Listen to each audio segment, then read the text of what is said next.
Hello friends, good morning అందరికి. బాగా నిద్రపోతున్నా ఈరోజు డ్యూటీలో, అందుకే ఉండాలని చెప్పేసి పొద్దున్నే వచ్చి నిద్ర లేపుకొని అయితే వెళ్తున్నాడు.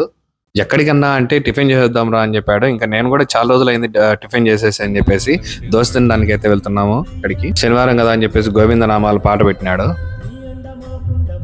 వచ్చిన హోటల్ అయితే కనుక ఇదే అనమాట. ఇంతకుముందు ఇక్కడ తెలుగు వాళ్ళు హోటల్ రన్ చేస్తుండే వాళ్ళు, ఇప్పుడు బంగ్లాదేశ్ వాళ్ళు ఉన్నారు. ఇక మేము వచ్చేసి తలా 2 దోశలు అయితే ఆర్డర్ పెట్టుకున్నాము. నేను ఒక వడ కూడా పెట్టుకున్నాను ఆర్డర్. దాని తర్వాత ఇక్కడ అంబియన్స్ అందుకు ముందు ఉండేవి కావంట. వీళ్ళు వచ్చిన తర్వాత స్పెషల్ గా వాళ్ళు చేసి పెట్టున్నారు. ఇక్కడ మొత్తానికి వీళ్ళు హోటల్ రన్ చేయడానికి అయితే కనుక అసలు అర్థం కావడం లేదు. చూసారన్నా, రైస్ పక్కనే తింటున్నాము. ఇక్కడ వచ్చేసి మిక్స్ ఆడిస్తున్నాడు ఆయన. మొత్తానికి అయితే చాలా రోజుల తర్వాత దోశ అయితే తింటున్నా అనే ఫీలింగ్ ఉండే, కానీ ఈ దోశ తిన్న తర్వాత మొత్తం అంతా డమ్మా బుష్ అయిపోయింది అనమాట. ఆ కారమే కొంచెం ఏదో టేస్టీగా ఉండాలి.